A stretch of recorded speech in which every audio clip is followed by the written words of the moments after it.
Hello दोस्तों, चलिए इस चीज को कंटिन्यू करते हैं। कल कुछ क्वेश्चन बताए थे आपको, जो कुछ मिस्टेक हुआ है, ठीक है। उस मिस्टेक को देखते हुए, मतलब कि कुछ आंसर गलत था उसमें, उस आंसर को सुधारते हुए आज हम फिर सेकंड सीरीज लेके चल रहे हैं। और इसमें आपको जो है क्वेश्चन नंबर 18 से करेंगे, क्योंकि डेट वाला कुछ क्वेश्चन था, इसलिए वहाँ पे आंसर कुछ मिस्टेक्स हुआ है।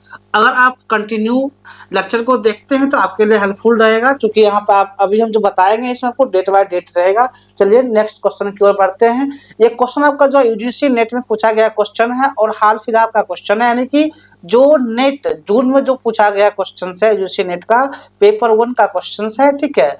उसको अभी हम डिस्कस करेंगे। इससे पहले जो डिस्कस किए थे उसमें कुछ क्वेश्चन मिस्टेक हो गया था, उस चीज को सुधारते हुए अभी आगे बढ़ेंगे। अगर जो प्रीवियस ईयर देखे होंगे, प्रीवियस लेक्चर यहाँ देखेंगे तो आपको क्लियर हो जाएगा। चलिए विदाउट टाइम वेस्ट के क्वेश्चंस की ओर बढ़ते हैं। यहाँ क्या क्वेश्चन दिया हो कि write the correct chronological order to of the following films as per the release year, यानी कि अर्लीस्ट टू लेटेस्ट जो फिल्म रिलीज हुआ है, और फिल्म से भी क्वेश्चन नेट में पूछा जा रहा है कि किस साल में कौन सा फिल्म रिलीज हुआ है, उसके अकॉर्डिंग आपको यहाँ पे बताना है, ठीक है। तो ये जो साइको मूवी है, साइको मूवी कब रिलीज हुआ था? 1960 में। आपको डेट अगर ईयर याद रहेगा तभी आप यहाँ पे क्वेश्चन कर सकते हैं। ईयर याद नहीं रहता है तो क्वेश्चन नहीं होता है। हो सकता है किन्हीं को लगा, जो फर्स्ट लेक्चर देखेंगे लगा, उनको लगेगा कि कोई आंसर गलत है। हाँ, वहाँ कुछ वजह से आंसर मिस्टेक हुआ है, जो सुधारते हुए अभी हम आपको इसमें देंगे, ठीक है। तो साइको 1960 का हो गया, ठीक। 1960 में आया था फिल्म साइको।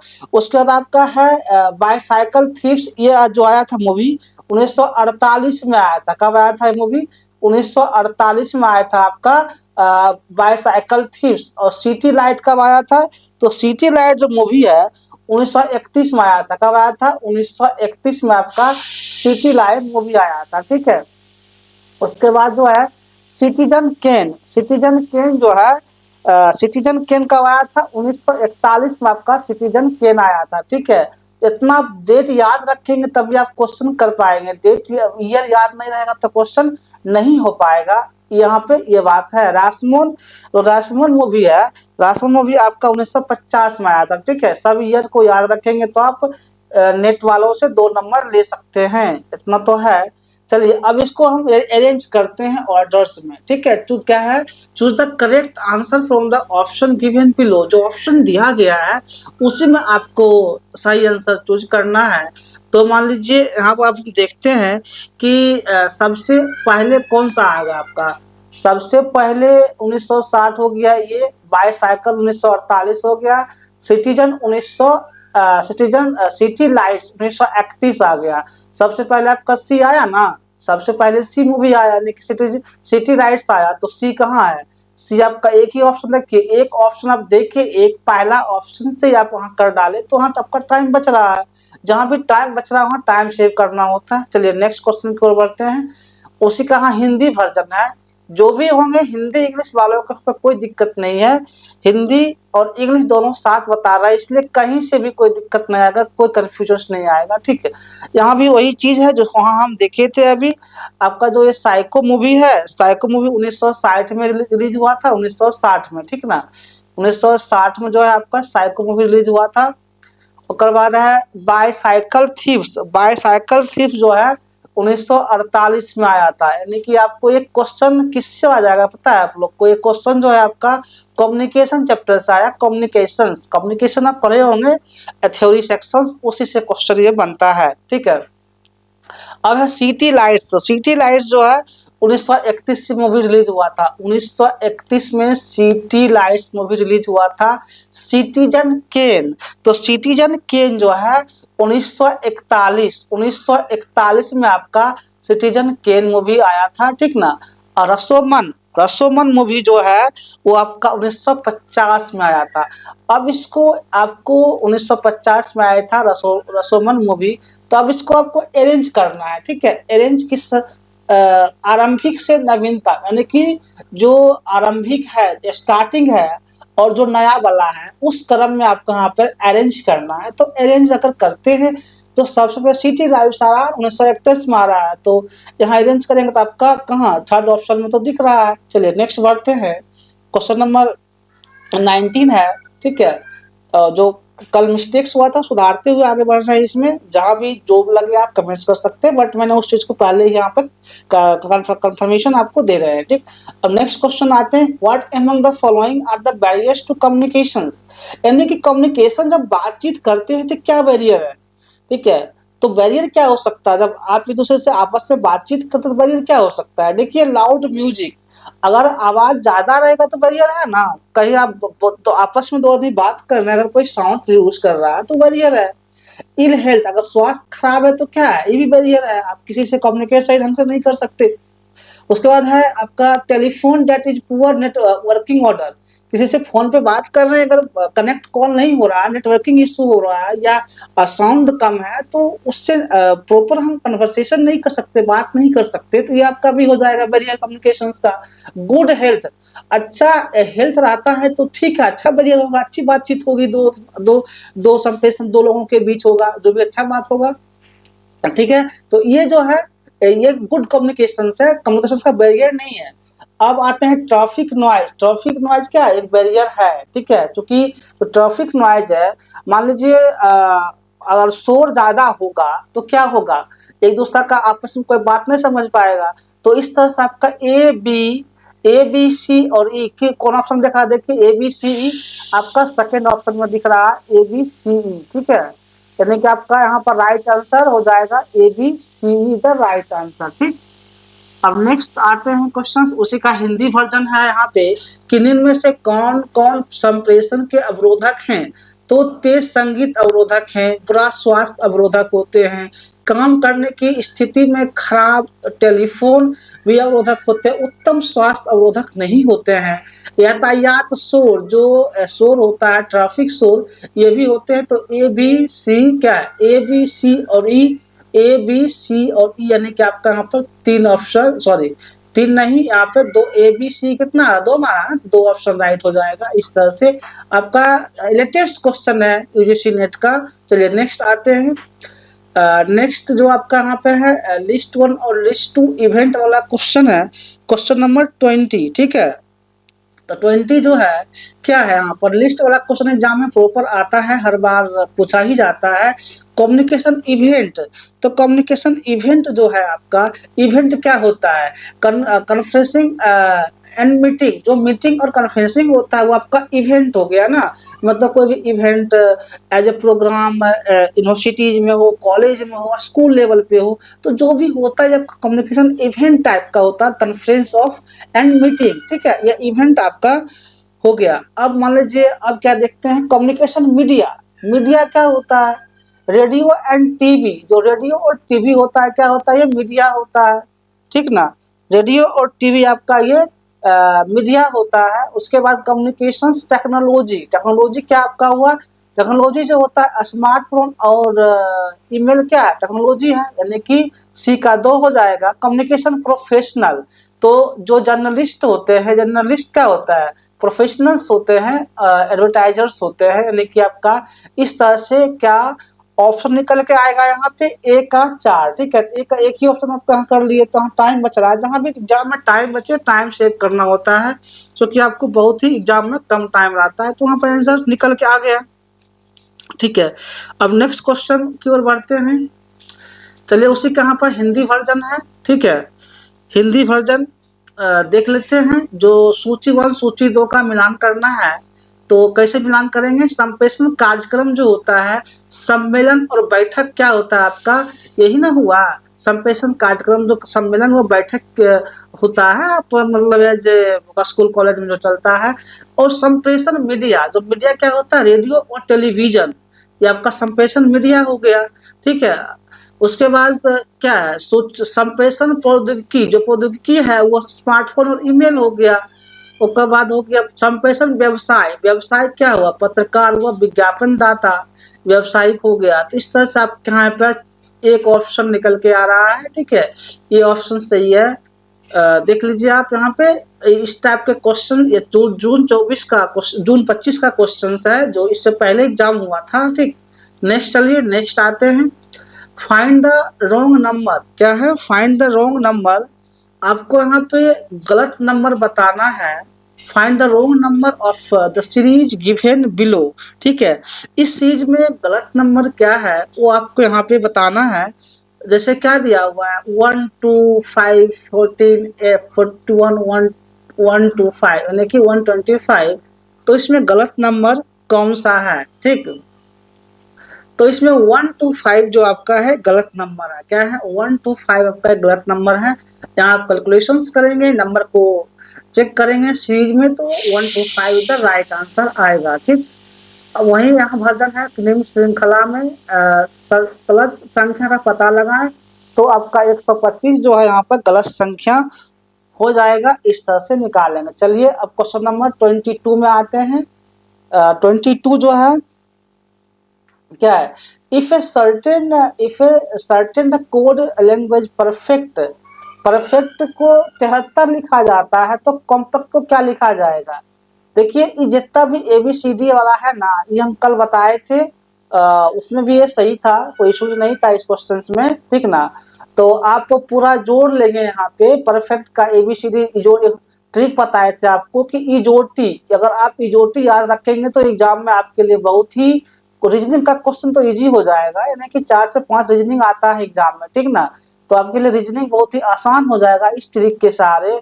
ई का 5 होता है, जे का 10 होता है, ओ का 15 होता है, टी का 20 होता है और वाई का 25 होता है। ठीक, तो इस तरह से याद रखेंगे। तो कॉम्पैक्ट का जब आप बनाएंगे, कॉम्पैक्ट का जब करेंगे, तो वही ABCD बुला करके उसको जोड़ देना है। इस तरह से सीक्वेंस आ जाएगा, तो आपका जो आंसर निकल के आएगा 71 आएगा। ठीक, 71 आंसर निकल के आएगा। कल ऑलरेडी कैलकुलेशन कर चुके हैं इसका, इसलिए हम ट्रिक बताते हुए हम आगे बढ़ेंगे। ठीक, इसमें हिंदी मीडियम में भी कोई ये इशू नहीं है, 71 आंसर होगा। जो अभी इंग्लिश वर्जन बताएं, दोनों का सेम चीज है, यहाँ पे कोई ये नहीं है। चलिए नेक्स्ट बढ़ते हैं। नेक्स्ट क्वेश्चन नंबर 23 की ओर आया जाए। 23 आपका क्या है? वही मैच द फॉलोइंग है, मैच कराना है दोनों को। देखिए मैच वाला क्वेश्चन तो आता ही रहता है। What percent day in 3 hours, 3 hours में डे पूछ रहा है। ठीक है, तो क्या होगा? तो यहाँ पर जो आपका निकल के आएगा, चलिए पूरा क्वेश्चन पहले देख लिया था, क्योंकि क्वेश्चन बड़ा बड़ा होता है यहाँ पे। ठीक है, अब क्या है यहाँ पे? Choose the correct answers from the option given below. आपको पहले ऑप्शन सही करके उसके बाद जो है क्वेश्चन निकालना है। पहले ऑप्शन देखना है, फिर ऑप्शन के अंदर ऑप्शन जाएंगे, तब यहाँ पे आपका आंसर निकल के आएगा। ठीक, तो what percent of a day 3 hours, तो यहाँ आपका हो जाएगा ए का 3 12.5। ठीक है, 12.5 हो जाएगा, ए का 3 हो जाएगा। उसके बाद क्या है आपका? What is the percentage of first 9 prime number, जो प्राइम नंबर का परसेंटेज होगा वो 11.11 यानी कि x111 हो जाएगा। यानी कि ए का 3 है और बी का 4 है, ए का 3 है, बी का 4, आपका सी ऑप्शन यहाँ पे 3 ऑप्शन राइट आ रहा है। इस तरह से बनाएंगे तो 3 ऑप्शन राइट। ठीक, चलिए नेक्स्ट आते हैं। यहाँ भी सेम प्रोसेस है। ठीक है, आप कर लेंगे। तो आपका ए का कितना है? ए का 3 है। मान लीजिए एक दिन का प्रतिशत जो है 3 घंटे में होता है, वो आपका कितना होगा? 12.5 होगा, यानी कि ए का 3। और प्रथम 9 अभाज्य संख्या का औसत क्या है? प्रथम 9 अभाज्य संख्या का औसत जो आपका आएगा वो आएगा 11.111, यानी कि आपका 3 ऑप्शन यहाँ पे राइट हो जाएगा। ठीक, अब नेक्स्ट क्वेश्चन की ओर आते हैं। नेक्स्ट क्वेश्चन क्या है कि the price of a jewel passing through the 3 hands rise on the whole by 65% if the first and second sellers earn 20% और 25% अर्न कर रहा है profit respectively, then the find the percentage of profit. कितना फायदा हो रहा है third seller को, वो यहाँ पे बताना है। ठीक है, कितना फायदा हो रहा है? तो हाँ, जो फायदा होगा, ठीक है, जो यहाँ पर फायदा होगा वो 10 होगा। कितना फायदा होगा? 10 होगा। आप निकालेंगे तो आपको निकल के आंसर यही आएगा। ठीक, यहाँ भी जो है, यदि एक जेवरात जो है विक्रेताओं के हाथों से गुजरता है तो उनकी कीमत पूरे 65% बढ़ जाती है। यदि प्रथम द्वितीय विक्रेता को कम से 20% 25% का लाभ होता है तो 10% यहाँ पे लाभ प्रतिशत आएगा, ठीक है 10।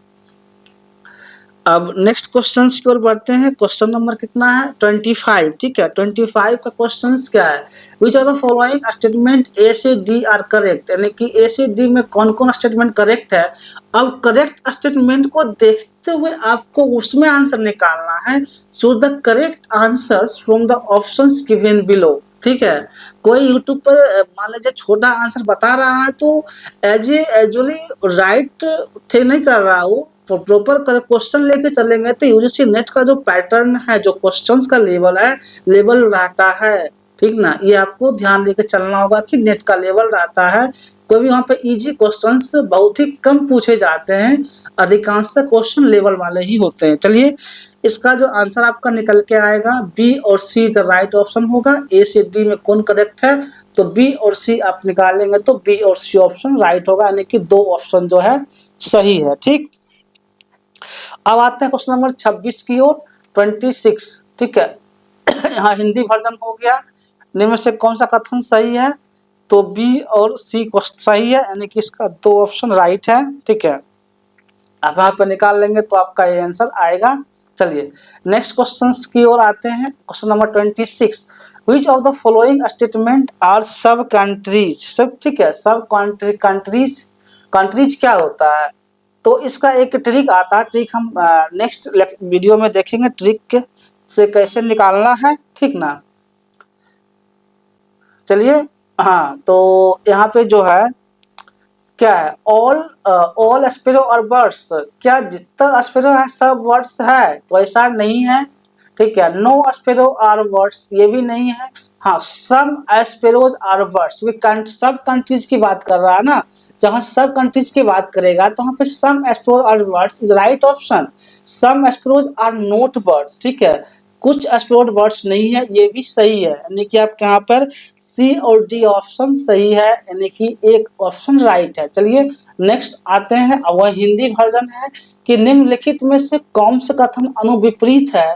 तो अनुविपरीत पूछ रहा है, अलग कौन सा है भाई, तो गोरैया, कुछ गोरैया पक्षी होती है या कुछ गोरैया पक्षी नहीं होती है, विपरीत हुआ ना। तो सी और डी आपका यानी कि ऑप्शन नंबर 1 राइट हुआ, ठीक। इस तरह से चलिए नेक्स्ट क्वेश्चन की ओर आते हैं। क्वेश्चन नंबर कितना है 27 नंबर क्वेश्चन है, ठीक ना। 27 नंबर है, if the statement some animals are not birds, मतलब एक स्टेटमेंट है कुछ एनिमल्स बर्ड्स नहीं है, इज फॉल्स, ये बात फॉल्स है, ठीक ना। Which are the following statements can be inferred to be true, इसमें से कौन सा स्टेटमेंट आपको सही लगता है वो बताना है, ठीक है। तो ऑल एनिमल्स आर वर्ड्स, जितना भी एनिमल्स है सब वर्ड्स है। देखिए सब एनिमल्स आर नॉट वर्ड्स, जितना भी एनिमल्स है सब वर्ड्स है, ऐसा हम मान के चलेंगे कि सब जितना भी एनिमल है वो सब क्या है, वो सब वर्ड्स है। नो बर्ड्स आर एनिमल, जी नहीं, यहाँ नो बर्ड्स एनिमल्स नहीं होगा। नो एनिमल्स आर बर्ड्स, ये भी आपके यहाँ पे नहीं होगा, ठीक ना। यानी कि उसके बाद क्या है, some animals are birds, yes सब एनिमल, यानी कि कुछ एनिमल बर्ड्स हो सकता है, ऑल एनिमल भी बर्ड्स नहीं हो सकता। ऑल एनिमल आर बर्ड्स सही है, और सम एनिमल आर बर्ड्स, कुछ एनिमल भी बर्ड्स, यानी कि ए और डी निकल के आ रहा है। तो ए और डी किस में आपका रहा, 3 ऑप्शन सही है। क्या है आपका यहाँ पे 3 ऑप्शन इज द राइट। चलिए नेक्स्ट हिंदी में आते हैं। क्या है, यदि कथन कुछ जानवर पक्षी नहीं होते हैं, ठीक है, कुछ जानवर पक्षी नहीं होते हैं तो को असत्य माना जाता है, तो निम्नलिखित में से किन कथनों को सत्य माना जा सकता है। यहाँ पे तो सभी जानवर पक्षी होते हैं, ऐसा ये मान लीजिए माना जा सकता है, ठीक है, कि सभी जानवर पक्षी होते हैं। कोई पक्षी जानवर नहीं होता, ये गलत स्टेटमेंट है। कोई जानवर पक्षी नहीं होता है, गलत स्टेटमेंट है। कुछ जानवर पक्षी होते हैं, यानी कि आपका ए और डी ऑप्शन राइट है, यानी कि 3 ऑप्शन, 3 क्वेश्चन 3 जो है ये राइट हो जाएगा, यानी कि ऑप्शन के अंदर ऑप्शन है, इस तरह से आपका यहाँ पर 3 राइट होगा। चलिए नेक्स्ट आते हैं। नेक्स्ट जो क्वेश्चन है क्वेश्चन नंबर 28 है, ठीक ना। It is immoral to use text books with profane words in them because it is not right for our children to be exposed this to be exposed to disgraceful and use ugly words which logical fallacy is committed in the above। ये जो बात है ये किस type का फैल्सी है, ये आपका पूछा जा रहा है। जो फैल्सी है आर्गुमेंट इन सर्कल, क्या है आर्गुमेंट इन सर्कल का ये फैल्सी दिया हुआ है। फैल्सी से एक क्वेश्चन जरूर आता है जो कि लॉजिकल रीजनिंग का पार्ट होता है, ठीक, लॉजिकल रीजनिंग का पार्ट है जो फैल्सी से क्वेश्चन आता है। तो ये जो स्टेटमेंट दिया हुआ है ये स्टेटमेंट आपका है आर्गुमेंट इन सर्कल का है, ठीक। यानी कि अब हिंदी देख लेते हैं। हिंदी क्या है, सांसारिक शब्दों से युक्त पाठ्य पुस्तकों का प्रयोग करना अनैतिक है क्योंकि हमारे बच्चों को असम्मानपूर्ण और गंदे शब्दों से अवगत होना उचित नहीं है, ठीक ना। उक्त युक्ति में कौन सा तर्क दोष विद्यमान है, तो ये जो दोष है कौन सा दोष होगा, तो यह चक्रक युक्ति क्या होगा, चक्रक युक्ति होगा। ये जो आपका होगा चक्रक युक्ति होगा, ठीक। अब आते हैं क्वेश्चन नंबर 29 की ओर। Arrange the following order in decreasing extension, यानी कि यहाँ पर घटते हुए क्रम में आपको बताना है, ठीक है। डिक्रीजिंग एक्सटेंशन चीज हो गया। Choose the correct answer from the options given below, तो ऑप्शन के आधार पे आपको यहाँ पे बताना है, ठीक है, क्या इसका सही होगा। जो प्रोडक्ट दिया हुआ है इसके ऑर्डर के हिसाब से, चीज हो गया, फूड प्रोडक्ट है, डेयरी प्रोडक्ट है, कॉटेज चीज है, ठीक। तो इसके हिसाब से यहाँ पर आपको अरेंज करना है। तो ये जो फूड पहले क्या होगा, फूड प्रोडक्ट होगा, ठीक है। पहले आपका फूड प्रोडक्ट आ जाएगा, ठीक ना। फूड प्रोडक्ट के बाद क्या आएगा, डेयरी प्रोडक्ट, ठीक है। फूड के बाद डेयरी आ जाएगा, डेयरी के बाद चीज आएगा, ठीक है, चीज आ जाएगा। चीज के बाद जो है सो आपका कॉटेज चीज आ जाएगा, यानी कि BCAD किसमें है, 3 नंबर में आपका BCAD है। 3 इज द राइट आंसर, ठीक। चलिए नेक्स्ट क्वेश्चन आते हैं। वही यहाँ पर हिंदी है। निम्नलिखित को घटते हरासमेंट वस्तुतः क्रम में व्यवस्थित करें, तो यहाँ पर वही व्यवस्थित करना है। क्या आ जाएगा आपका BCAD is the right option, ठीक। चलिए अब नेक्स्ट क्वेश्चन के आते हैं। क्वेश्चन नंबर 30, ठीक है, 30 ही है। हाँ, क्वेश्चन नंबर 30 की ओर आते हैं। हाँ, क्या यहाँ पे a university students is never seem to be writing और reading during the day time but she always submits her assignment in time. यानी कि एक यूनिवर्सिटी है, student is never seem to writing और reading during the day time, दिन में नहीं submit करता है, तो always submit her assignment in time, तो दिन में नहीं करता रात में करेगा सबमिट, कभी सबमिट तो करना है। Therefore one can conclude that she must be studying and writing during the night time. अगर मान लीजिए दिन में नहीं कर रहा है तो रात में सबमिट करेगा। ये किस टाइप का फैंसी है, यहाँ पर पूछा जा रहा है कि किस टाइप का ये फैंसी है। कि according to the Mimamsa school of classical Indian philosophy which instrument knowledge pramana is use to एवब आर्गूमेंट। ये किस टाइप का आर्गूमेंट है। अगर कोई यूनिवर्सिटी स्टूडेंट है, अगर दिन में असाइनमेंट राइटिंग नहीं करता है तो रात में करता होगा, तो ये क्या हो जाएगा, अर्थपट्टी हो जाएगा। यानी कि 2 ऑप्शन आपका राइट होगा, अर्थपट्टी का है, ठीक ना, यानी कि अर्थपति। विश्वविद्यालय, हिंदी देख लेते हैं। विश्वविद्यालय का एक छात्रा को दिन में कभी भी लिखते या पढ़ते हुए नहीं देखा जाता, ठीक है। विद्यालय की छात्रा है जो दिन में कभी भी लिखते पढ़ते देखा नहीं जाता है, परंतु वह सौंपे गए कार्य को हमेशा समय से प्रस्तुत करती है। जो काम दिया गया यूनिवर्सिटी में वो हमेशा से प्रस्तुत करती है असाइनमेंट करना। इसलिए यह निष्कर्ष निकाला जा सकता है कि वह रात में पढ़ती और लिखती होगी। भाई जब दिन में नहीं कर रही तो रात में करेगी ना, रात में पढ़ती लिखती होगी। तो शास्त्रीय भारतीय दर्शन के मीमांसा मत के अनुसार उपयुक्त युक्ति में ज्ञान के किस साधन प्रमाण का प्रयोग किया जाता है। आपको अर्थपति क्या हो जाएगा, अर्थपति का मीमांसा का प्रयोग किया जाता है, ठीक। अब देखिए यहाँ एक क्वेश्चन बहुत इजी पूछा है, जो आपको हम मॉक टेस्ट में भी देते हैं, बराबर देते रहते हैं। HTTP का फुल फॉर्म क्या होता है? हाइपर टेक्स्ट हाइपर क्या होगा? Hyper text transmission protocol, hyper text transfer protocol, testing protocol, text transit protocol. तो हाइपर टेक्स्ट ट्रांसफर प्रोटोकॉल आपका जो है HTTP का फुल फॉर्म होगा, ठीक है।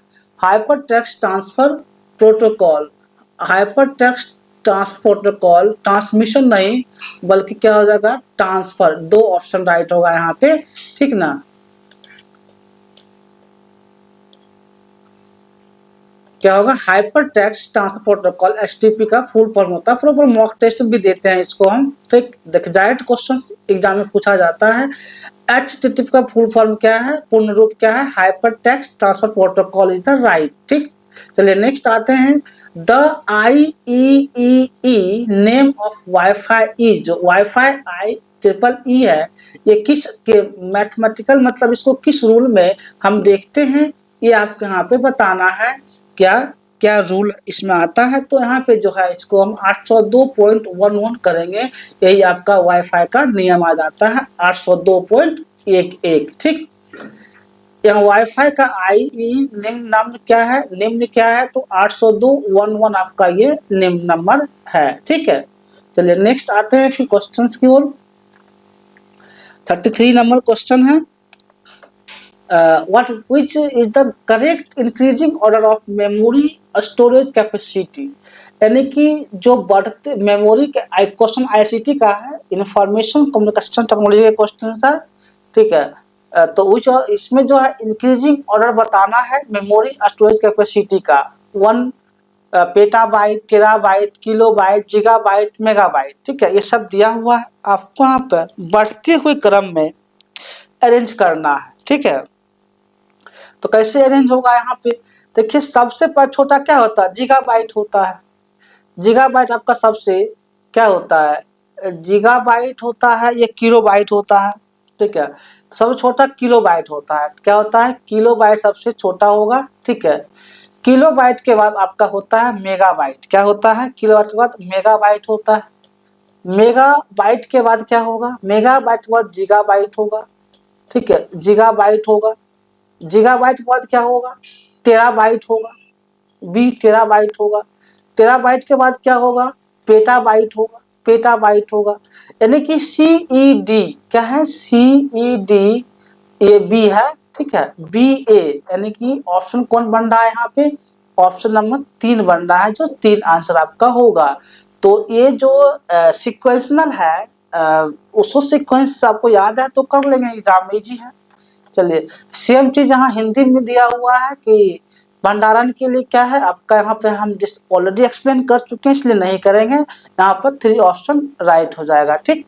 चलिए नेक्स्ट आते हैं।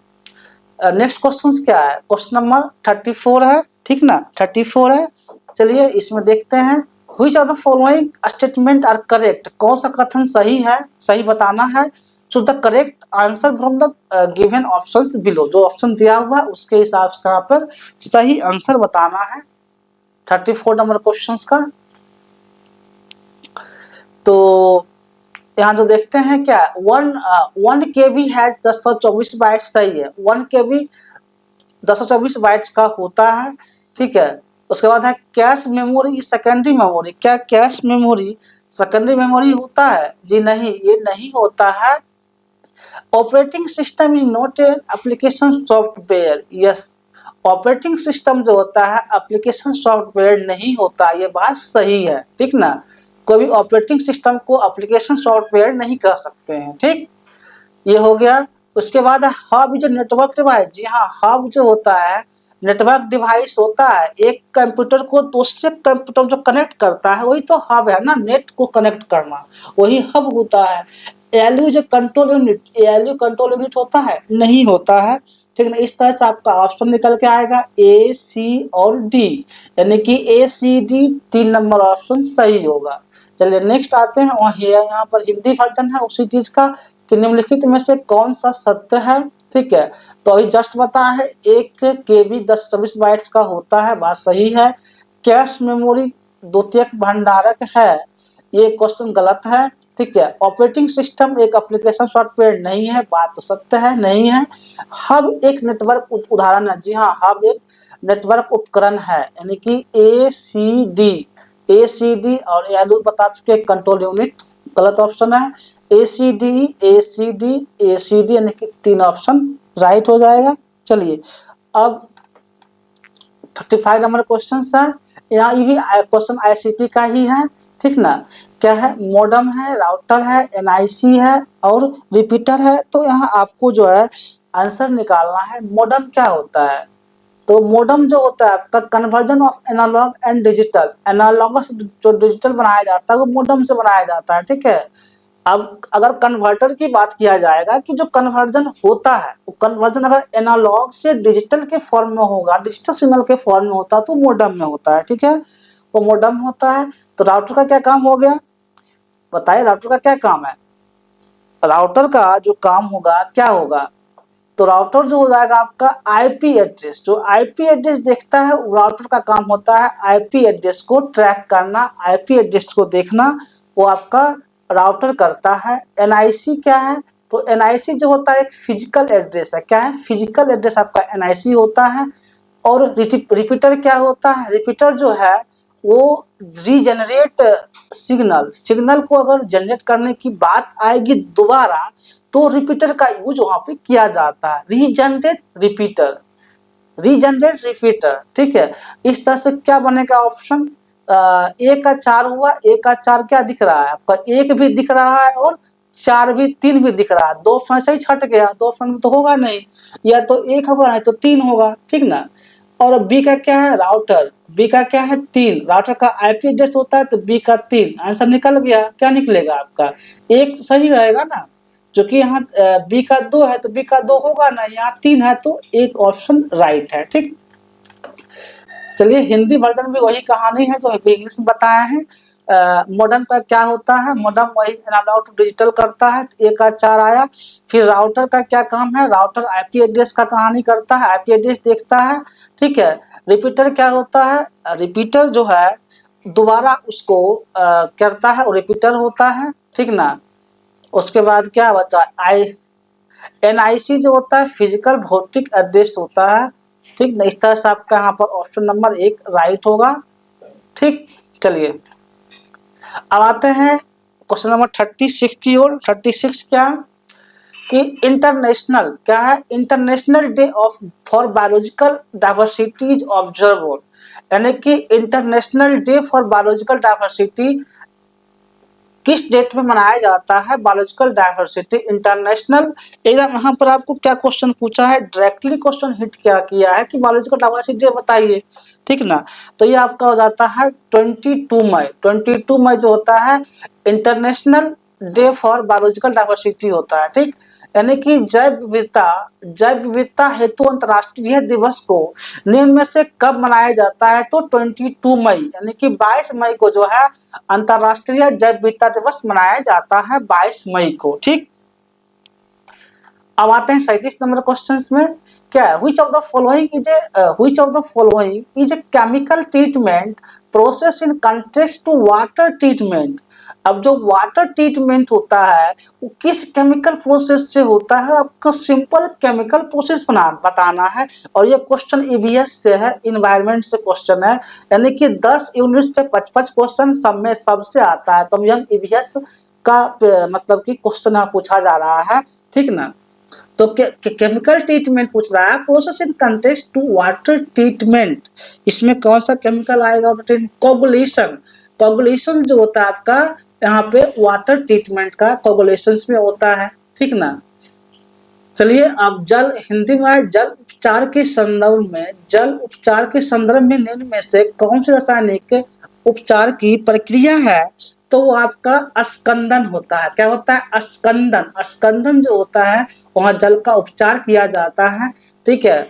वहां पर तब जल उपचार तब जल को फ्रेश किया जाता है। चलिए नेक्स्ट आते हैं क्वेश्चन नंबर 38 की ओर आते हैं, ठीक ना। Yeah, which of the following are sinks of atmospheric carbon dioxide, ठीक है। यानी कि जो यहाँ पर वेटलैंड दिया हुआ है, ओशियन दिया है, सॉइल दिया है, एलिफेंट्स दिया हुआ है, तो choose the correct answers from the option given below. यहाँ आपको क्या बताना है कि जो कार्बन सबसे ज्यादा सोखता है, सिंक है, वो कौन सा ज्यादा कार्बन को सोखता है, वो यहाँ पर ये आपको बताना है, ठीक ना। तो कार्बन जो सिंक है, वेटलैंड भी है, ठीक है, वेटलैंड भी जो है कार्बन को सोखता है, ओशियन भी सोखता है, मिट्टी भी सोखता है और एलिफेंट भी सोखता है। यानी कि इस तरह से आपका answer A B C D चारों सही है, यानी कि 4 राइट हो जाएगा, ठीक है। हिंदी देखते, हिंदी में क्या है, निम्न में से कौन कौन वायुमंडलीय कार्बन डाइऑक्साइड की सिंक है, ठीक है। तो आर्द्र भूमि भी है, महासागर भी है, मृदा भी है, हाथी भी है, ये चारों जो है होता है, यानी कि डी ऑप्शन, 4 ऑप्शन राइट, ठीक। चलिए नेक्स्ट क्वेश्चन नंबर 39 में आते हैं। तो इस क्वेश्चन को जो है यूजीसी नेट क्या किया था, इस क्वेश्चन को डिलीट कर दिया था, ठीक ना। इसमें सबको नंबर बराबर मिला था actually. How much more energy released an earthquake whose value is 4 on Richter scale than in an earthquake whose value is 3 Richter scale, ठीक है। तो इस आंसर को डिलीट कर दिया गया क्वेश्चंस को, इसमें सबको बराबर इक्वल मार्क्स मिला था, ऐसे इसका आंसर 2 होना चाहिए, बट क्वेश्चन को ही डिलीट कर दिया गया, ठीक। चलिए नेक्स्ट आते हैं। इस क्वेश्चन को डिलीट कर दिया, सब स्टूडेंट्स को इसमें इक्वल मार्क्स मिला था। चलिए क्वेश्चन नंबर 40 में आते हैं। 40 क्या है, what is the correct sequence from smaller to larger, छोटा से बड़ा, of following photovoltaic related system. यानी कि जो छोटा से बड़ा है, स्मॉलर टू लार्जर, ठीक है, smaller to larger photovoltaic related system module of choose the correct answer given below। जो आपको इस चारों में से फिर देखिए, उसके बाद आंसर को चूज करिए कि कौन सा इसमें आंसर सही होगा, ठीक। तो देखिए सबसे पहले जो इसमें आएगा आपका सोलर सेल आएगा। क्या आएगा, सोलर सेल सबसे पहले आएगा, सोलर सेल। सोलर सेल के बाद आएगा मॉड्यूल, ठीक ना, मॉड्यूल आएगा, सोलर सेल, सोलर सेल के बाद ए मॉड्यूल आएगा, मॉड्यूल के बाद एरे आएगा, एरे, ठीक ना, एरे आएगा, एरे के बाद आपका एरे फील्ड आएगा, एरे फील्ड आएगा। यानी कि सी ए बी डी कितना बन रहा है आपका, 2 ऑप्शन राइट होगा, ठीक। हिंदी में भी वही बात है कि निम्नलिखित प्रकाश वोल्टेज तंत्रों को छोटे से बड़े की ओर व्यवस्थित करने का सही क्रम क्या है। तो छोटे से बड़े का यही 2 ऑप्शन राइट है, यहाँ पे कोई ज्यादा अंतर नहीं है हिंदी इंग्लिश में, देख लीजिएगा। चलिए नेक्स्ट क्वेश्चन आते हैं। देखिए एनईपी से क्वेश्चन एग्जाम में पक्का पूछता है, एनईपी से, ठीक ना। New education policy 2020 emphasize the integrations of value education to promote। जो एजुकेशन है पॉलिसी 2020 में किस चीज को वैल्यू ऑफ एजुकेशन करके उसको प्रमोट किया, ठीक ना, ये बताना है यहाँ पे, किस चीज को प्रमोट करके बताया। तो क्या लाइफ स्किल्स, क्या life skills education among students, नहीं। रिलीजियस एजुकेशन, कभी भी धार्मिक एजुकेशन को यूजीसी बढ़ावा नहीं देता, ठीक ना। होलिस्टिक डेवलपमेंट, जी हाँ, पूरा का पूरा डेवलपमेंट करता है, holistic development among student, student का पूरा डेवलप होना चाहिए। यही एनईपी 2020 का मेन मोटो है, वैल्यू एजुकेशन है कि पूरा डेवलपमेंट हो, ठीक है। स्किल सिर्फ स्किल डेवलप नहीं, holistic development is the right option, ठीक है। यही 2020 का मेन एजुकेशन पॉलिसी का मतलब कि वैल्यू एजुकेशन है कि पूरा डेवलपमेंट होना चाहिए स्टूडेंट्स का, ठीक ना। यानी कि राष्ट्रीय शिक्षा, क्या क्वेश्चन हिंदी में देख लिया जाए, राष्ट्रीय शिक्षा नीति एनईपी 2020 जो है निम्नलिखित को प्रोत्साहित करने के लिए मूलप्रक शिक्षा के समेकन पर बल दिया गया है। छात्रों का समग्र विकास, छात्रों में समग्र विकास, पूरा विकास हो, इसी को देखते हुए एनईपी 2020 बनाया गया, डिजाइन किया गया, ठीक। अब देखिए सबसे इजी क्वेश्चन हम नेट में सबसे इजी क्वेश्चन कर सकते हैं, यदि आपको याद है तो इजी है, याद नहीं है तो भारी ही है। मुफ्त का फुल फॉर्म पूछ रहा है, मेसिव क्या होगा, मुफ्त का full form massive open online courses, क्या मेस ऑप्शनल तो नहीं होगा, ऑनलाइन मल्टीमीडिया नहीं होगा, यानी कि इसका ऑप्शन 2 होगा, मेसिव ओपन ऑनलाइन कोर्सेज, ठीक ना, ये आपका आंसर यहाँ पे राइट होगा।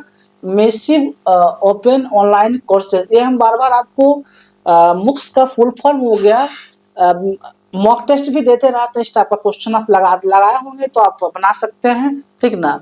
यहाँ पे क्या है, उसी का हिंदी वर्जन दिया हुआ है कि मूक का फुल फॉर्म क्या है, बृहद खुला ऑनलाइन कार्य पाठ्यक्रम, ठीक है, हिंदी में दिया हुआ है। चलिए नेक्स्ट आते हैं, arrange the following steps in correct sequence to establish effective governance in higher education institutions। जो हायर एजुकेशन इंस्टीट्यूशंस है, इफेक्टिव क्या होगा एजुकेशन इंस्टीट्यूशंस के लिए, कौन सा सबसे इफेक्टिव है, वो यहाँ आपको ऑप्शन में चूज करके बताना है, ठीक ना। Choose the correct answer from options, उसके हिसाब से अरेंज करके यहाँ पे जो है ऑप्शन को आपको क्लेरिफाई करना है, उसके बाद आपको यहाँ आंसर निकल के आएगा, ठीक ना। तो यहाँ पे जो सबसे पहले आपका होगा, establish A governing body with clear rules and responsibilities. जो आप रूल्स रेगुलेशंस है उसको सबसे पहले इस्टेब्लिश करेंगे, ठीक ना। मान लीजिए हायर एजुकेशन की बात करते हैं, जो लेवल है हायर एजुकेशन का, वो तो स्टार्टिंग से करेंगे ना, पहले उसका क्या रूल्स है, क्या रिस्पॉन्सिबिलिटीज है, ये इस्टेब्लिश करेंगे। तो सी ऑप्शन पकड़ा रहा है आपका, सी कितना, दो में आ रहा है ना, दो आ रहा है, दो ऑप्शन राइट होगा। फिर क्या करेंगे, formulate policies that ensure transparency and accountability, यानी कि ट्रांसफर जो पॉलिसीज बनाएंगे उस पॉलिसीज को ट्रांसपेरेंसी होना चाहिए, अकाउंटेबिलिटी होना चाहिए, ठीक ना। तो सी ए हो गया। अब क्या आएगा, involve faculty staff and students in decision making process, यानी कि डिसीजन लेने की कैपेबिलिटी होना चाहिए स्टाफ में, स्टूडेंट्स में, फैकल्टी में, सब में, ठीक ना। उसके बाद डिसीजन लेने की कैपेसिटी होना चाहिए। उसके बाद मॉनिटर एंड इवैल्यूएट, उसके बाद इवैल्यूएट करेंगे, मॉनिटर करेंगे।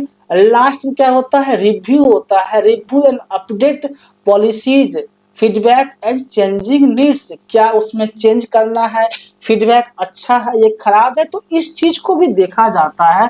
ओवरऑल आपका यहाँ पे दो ऑप्शन राइट आ रहा निकल के, ठीक ना।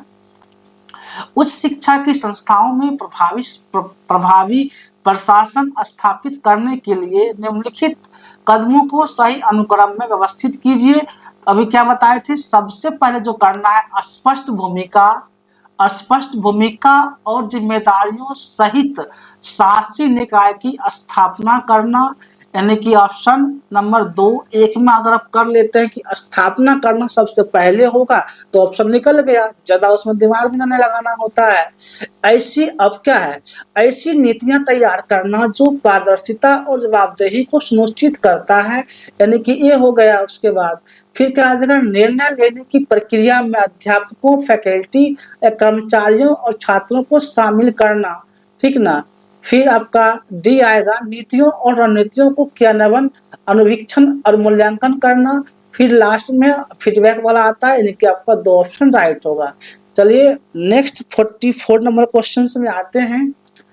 44 क्या है, इन द वैदिक पीरियड, ठीक है, in the Vedic period as education was idealistic in nature, the acharya laid stress upon, कैसे आचार्य स्ट्रेस को अपॉन मतलब करते थे आइडियलिस्टिक एजुकेशन, ठीक ना। तो choose the correct answer from option given below, जो दिया गया है उसमें आपको यहाँ पे सही आंसर चुनना है, ठीक है। तो creations of an aptitude for the development of nations, जी हाँ ये था डेवलपमेंट ऑफ नेशन, क्रिएशंस के बाद सही है, ठीक ना। वर्शिप ऑफ गॉड, भगवान पे भरोसा करना, वर्शिप ऑफ गॉड ये भी था उस समय। Fulfilment of desire and needs, यह ये जरूरी नहीं था कि आपको क्या जरूरत है, आप नौकरी के लिए पढ़ रहे हैं, क्या पढ़ रहे थे यहाँ पर, ये उस समय का जो एंशिएंट एजुकेशन सिस्टम था वहां पे वो नहीं था।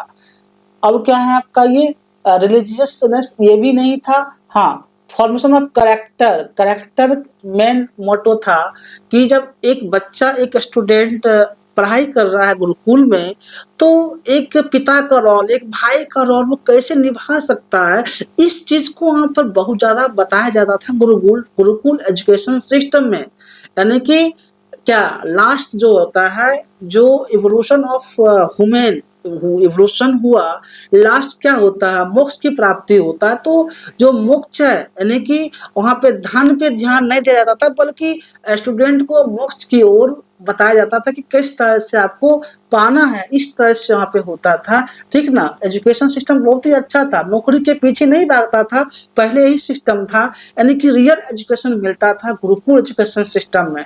ठीक ना, देखिए ये क्वेश्चन आपका एंशियंट हिस्ट्री से कर सकते हैं, हायर एजुकेशन से क्वेश्चन है, और जो पहले गुरुकुल एजुकेशन था उससे क्वेश्चन लिया गया है। बहुत ही अच्छा क्वेश्चन है, यदि आप इसमें सोचते हैं तो आप सोच करके ही आंसर निकाल सकते हैं। यानी कि आपका जो आंसर आएगा ए बी डी, ठीक है, ए बी डी और ई। हाँ, रिलीजियस ए भी होगा, डी भी होगा, ई भी होगा, यानी कि 4 ऑप्शन आपका यहाँ पे राइट होता है। ठीक, 4 सही हो जाएगा।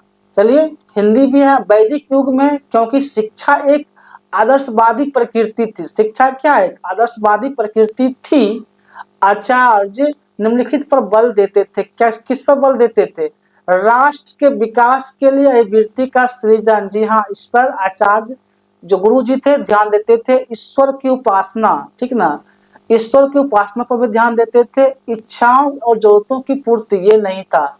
धार्मिकता, धार्मिक पर ध्यान दिया जाता था, रिलीजियस पे।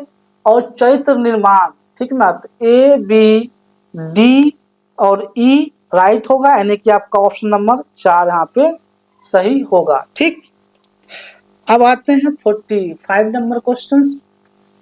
चलिए, 45 क्या है, यहाँ मैचिंग कराने वाला बात है, और आपका ईयर याद रहेगा तो यहाँ क्वेश्चन कर सकते हैं। ठीक है, यानी कि एआईसीटी की स्थापना कब हुआ था, एआईसीटी की स्थापना 1945 में हुआ था। ठीक है, उसके बाद आईसीएचआर का स्थापना कब हुआ था, 1972 में हुआ था। नीति आयोग, नीति आयोग 2015 में हुआ था। ठीक है, नीति आयोग 2015 में हुआ था। नीति आयोग के अध्यक्ष कौन होते हैं, जो भारत के प्रेजेंट प्रधानमंत्री होते हैं, और नीति आयोग के अध्यक्ष भी होते हैं। ठीक है, आप पीछे इसको याद रखेंगे।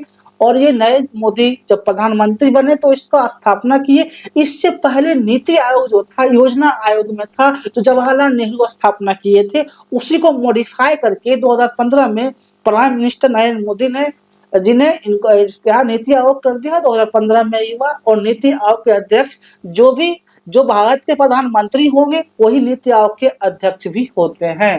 ठीक ना, और आईसीपीआर का 1977 1977 होगा। इस तरह से जो ऑप्शन आपका निकल के यहाँ पे आएगा, एआईसीटी का क्या बना है 1945, यानी कि ए का दो क्या है, 2 और 3 मिल रहा है, ए का 2, फिर बी आईसीएचआर, बी का एक। ठीक है, फिर सी नीति आयोग, सी का 4 2015, सी का 4 आंसर निकल गया आपका, 2 ऑप्शन राइट है। ठीक, यहाँ डेट वाला क्वेश्चन है, आपको डेट उट भी याद रखना पड़ेगा तब क्वेश्चन बना पाएंगे, डेट याद नहीं है तो क्वेश्चन नहीं बन पाएगा। इस तरह से आपको पूरा मेमोराइज भी करके रखना है। ठीक, वही बात यहाँ हिंदी में है, सूची 1 और सूची 2 का मिलान कीजिए। ठीक है, तो एआईसीटी की स्थापना कब हुआ था, ठीक ना, एआईसीटी की स्थापना कब हुआ था बताइए, वो अभी खुद बता चुके हैं 1945 में हुआ था। ठीक है, इस तरह से आपका ऑप्शन नंबर यहाँ पे 2 राइट होगा जो अभी जस्ट ये क्लियरिफाई हुआ है। ठीक ना, उसका नेक्स्ट क्वेश्चन आते हैं 46 की ओर। ठीक है, चलिए 46 क्वेश्चन जो आपका है, यहाँ देखिए ये क्या है, कंप्रीहेंशन है, ये इसको हम कंप्रीहेंशन बोलते हैं। ठीक है, कंप्रीहेंशन से आपका 5 क्वेश्चन एग्जाम में आता ही आता है। और कंप्रीहेंशन तभी बना सकता है जब कंप्रीहेंशन को ध्यान से पढ़ेंगे तो कंप्रीहेंशन बन जाएगा। जैसे दिया हुआ था सेल्फ डायरेक्टेड लर्निंग यूनिट्स, इसको ध्यान से पढ़िए। ठीक है, तो और इसी में आपका सब आंसर छिपा रहता है, इसको पढ़ लेंगे तो कहाँ से आंसर निकल सकता है। चलिए टाइम कम है जो कि लॉन्ग बन जाएगा, इसलिए आप यहाँ पर हम पॉज करके आप यहाँ पर पढ़ सकते हैं कॉम्प्रिहेंशन, ठीक ना। ये आपका यूजीसी नेट का कॉम्प्रिहेंशन है, ठीक। जो जोन जोन 25 में क्वेश्चन पूछा था वही कॉम्प्रिहेंशन पूरा है। आप यहाँ पर ही आप आंसर की ओर बढ़ते हैं, ठीक है। An individual by virtue of self directed learning, जो सेल्फ डायरेक्टेड लर्निंग है वहाँ पे क्या होगा वो आपको बताना है कि सेल्फ डायरेक्टेड लर्निंग क्या होगा। देखिए यहाँ पर एक हम बता देते हैं, self directed learning in its broadcast meaning describe a process which individuals take the initiatives और without the help of others, यानी किसी से हेल्प नहीं लेना होता है, in diagnosing their learning needs, formulation of learning goals, ठीक है। यानी कि विदाउट किसी से हेल्प नहीं लिया जाता क्या होगा, कैन इंडिपेंडेंटली टेक इनिशिएटिव, खुद से उस वर्क को करना, किसी अपना मतलब भरोसा, खुद भरोसा लेकर करना, सेल्फ डायरेक्टेड लर्निंग होता है इन इंडिविजुअल्स, ठीक है। तो यहाँ जो स्टेटमेंट है इस स्टेटमेंट को पढ़ के आपको यहाँ पर ये निष्कर्ष निकल रहा है, ठीक ना। अब आते हैं 47 number question, 47 number, self directed learning is useful as, self directed learning किसमें यूजफुल होता है, तो it enables people to learn more things and learn better, ये आपका सेल्फ डायरेक्टेड लर्निंग होता है। नंबर 3 सही है, ठीक है। पैसेज पढ़ेंगे तो आपका आंसर निकल के आएगा। चलिए अब क्वेश्चन नंबर कितना है, ये क्वेश्चन नंबर 48, ठीक है। 48, which of the following ways describe self directed learning, इसमें करा कि सेल्फ डायरेक्टेड लर्निंग का वेस्ट डिस्क्राइब क्या होगा अकॉर्डिंग टू पैसेज क्या होगा, तो ये जो होगा एक्टिव लर्निंग, क्या होगा, आप जब एक्टिव लर्निंग करते हैं, best describe self directed learning, ठीक है। यहाँ देखिए एक बार देख लेते हैं, बेस्ट डिस्क्राइब सेल्फ लर्निंग क्या होगा आपको यहाँ पे है ना, what is need for the self directed learning, one seasons convincing evidence that people initiative in learning more learn and more things, people waiting thought, तो second reason self directed learning is more with natural process psychological development as essential aspect of maturing in developing the ability to take increasing responsibility our own lives become increasingly self directed, ठीक है। Self directed है ना। the third reasons new development educations heavy responsibility on the learners would deal with initiative in on their own learning, active mood में करेंगे learning तभी होगा own learning to meet the challenge today, instructive environments, self directed learning most essential, ठीक है। यानी कि जब खुद से पढ़ते तब एक्टिव मूड में रहते हैं और जब टीचर पढ़ाते तब इनएक्टिव रहते हैं, पैसिव रहते हैं, वहां पे आप ज्यादा मतलब कि ब्रेन को एक्टिव नहीं रख पाते हैं, ठीक है। इस तरह से वहां पर निकल के क्या आया, active learning is the describe self directed learning, active learning को डिस्क्राइब करता है, ठीक। चलिए अब 49 नंबर क्वेश्चन में आ जाए, क्या है, अकॉर्डिंग टू द ऑथर के अनुसार मॉडर्न इन्वायरमेंट बताना है आपको ऑथर के अनुसार, तो क्या होगा, रिस्ट्रिक्टिव नॉट कंडक्टिव इंस्ट्रक्टिव, क्या होगा आपका इंस्ट्रक्टिव होगा, ठीक। यानी कि the synonym of word diagnosing का साइनोनिम क्या होगा, यहाँ पर साइनोनिम बताना है, तो डायग्नोसिस का जो साइनोनिम होगा आपका आइडेंटिफाइंग, ठीक है, उसको आइडेंटिफाई करना होता है। आइडेंटिफाइंग आपका जो है डायग्नोसिंग का साइनो होगा, सिमिलर वर्ड्स होगा आइडेंटिफाइंग, ठीक।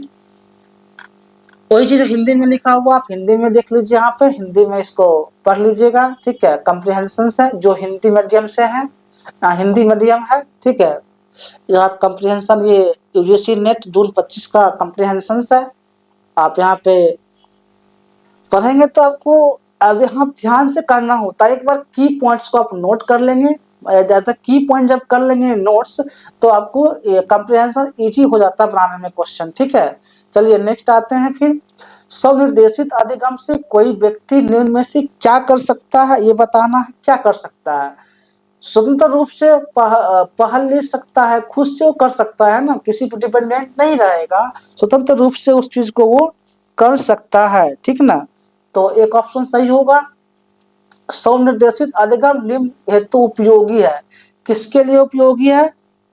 तो ये हो जाएगा आपका, यह उन लोगों को अधिक चीजें उत्तम अधिगम में समर्थ बनाता है, ठीक है। यह वो अधिगम बनाता, अच्छा अधिगम क्रिएट करता है, ठीक ना। अब आते हैं 48, निम्न में से कौन सा स्वनिर्देशित अधिगम का सर्वोत्तम वर्णन करता है? ये आपको बताना है कौन सा करता है। तो यहाँ पे हो जाएगा सक्रिय, आप जब एक्टिव रहते हैं तो लर्निंग अच्छा होता है, ठीक है, यानी कि सक्रिय अधिगम, ठीक। अब आते हैं लेखक के अनुसार आधुनिक पर्यावरण क्या है? लेखक के अनुसार आधुनिक पर्यावरण क्या है, ये आपको बताना है। तो अनुदेशी, क्या है? अनुदेशी है, क्या है? अनुदेशी है लेखक के अनुसार। निदान शब्द का पर्याय क्या है? निदान शब्द का जो है सिमिलर वर्ड्स क्या होगा, ये पूछ रहा है। तो पहचान करना, ठीक, क्या होगा? पहचान करना मतलब निदान करना, पहचान करना मतलब निदान करना, ठीक ना। इस तरह से आज हम इस सीरीज को कंप्लीट किए हैं, यानी कि जून 25 में जो प्रीवियस ईयर पेपर 1 का क्वेश्चन है ये सारा आपका भी करवाए हैं, ठीक है। इसमें आपको जहां भी कंफ्यूजन लगे आप कमेंट्स कर सकते हैं, हमारे टीम के द्वारा प्रॉपर आपको रिप्लाई दिया जाता है, ठीक है। और फिर हम नेक्स्ट आएंगे आपको नेक्स्ट नेक्स्ट प्रीवियस पेपर 1 का क्वेश्चन लेकर के, क्योंकि जितना भी शिफ्ट में एग्जाम हुआ है पहले 25 का कराएंगे, फिर 24 का, फिर 23 का, यानी कि इस तरह से हम 5 साल का पूरा प्रीवियस ईयर पेपर 1 का कवर करने वाले हैं। जो भी चाहते हैं मेरा नेट क्लियर हो, आप बने रहें इस चैनल पे, और आपको प्रॉपर इसमें दिया जाएगा पेपर 1 का प्रीवियस ईयर क्वेश्चंस, और जो इन्वायरमेंटल साइंस से हैं कोशिश करेंगे पेपर 2 ईवीएस का भी हम आप लोग को प्रोवाइड करें।